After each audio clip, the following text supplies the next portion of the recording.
Lê Lưu Dạ Thái Phiên Ân lông trùng hương thì chỉ mày muốn kinh tông chiều hàng ngày hàng tiểu li tít lát thong li tít như con lát thong nhìn lấy từ lát thong như liang dòng dịp bán nhìn lấy từ lát thong khi từ lát thong từ cái trò này dịp bán nhìn kỳ xa lấy từ lát thong khi từ li lát sĩ pan sĩแต่มายุพันสีนะยินบียุโจชอยินบียุซาฝีกี่เชียวยุงกุ้งกี่ตัวเลยตัวลัดทองใช้การส่งใส่พันสีพันกุ้งเลยไงที่หมองสิการตัวซาฝีลีเฮ็ดต่อหมดเลยตัวลัดทองยินบีลัดทองก่อนลัดทองตัวอันถัดยิงเกี้ยงทองลัดต่อยุซาลาตาตับตินคู่ไงตัวก่อนลัดทองไงตัวกี่แต่ยี่เสียเรียกแกบองอันตัวซาโลโม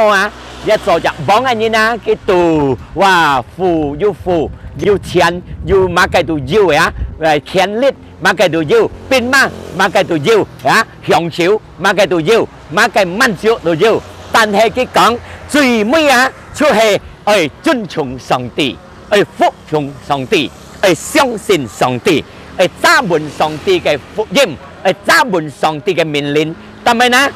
因為人喺世間呢喺度冇滿足，係講熱切嘅世間呢啲啦，你啦幫計佢享受過嘅，但係佢講最實尾都係認識上帝，尊重上帝嘅命令，服從上帝嘅命令。因為呢個傳道書用人講12至14，上帝帶每一人要快樂熱後，每一人就離開了世間熱後，冇在了世間裡hết，就個靈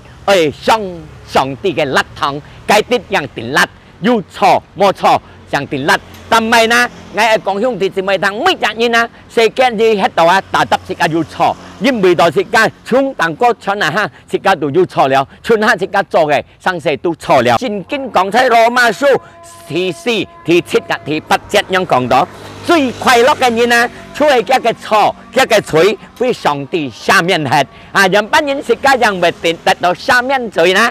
相信耶穌基督，相信上帝，信任耶穌是個救主，是個錯。是家嘅罪，本佢赦免hết，是家嘅罪，是家嘅錯，本佢赦免hết。你喺世間你hết到，是家得到嘅平安，得到嘅快樂，得到嘅滿足。日後冇喺世間你得，是家定立啲事，是家屬於，是家嘅錯，是家嘅罪，本耶穌基督喺十字架嘅擔hết了，因為是家義人了，是家對人了，唔係錯嘅人了。上帝嘅甩堂嘅甩嚟講，是家甩到唔係沙啦，是家唔係定酷，是家快樂，因為喺耶穌基督嘅方面，佢事實是家，擔是家嘅錯，擔是家嘅罪。Makanya兄弟姊妹要聽我呢個福音，是家做謙卑嚟信任上帝，喺耶穌基督做是家嘅救主，做是家嘅上帝，是家世間你得到嘅恩典，而係冇喺世間你上帝帶每一人嚟。到家嘅甩堂嚟講，是家定甩到唔係沙啦，是家得到快樂，是家做上帝嘅兒女，是家得到家嘅最滿足嘅福氣。我禱告隆重又得到喺耶穌基督嘅名，是家打開心嚟接受嘅。哈利路亞，阿門。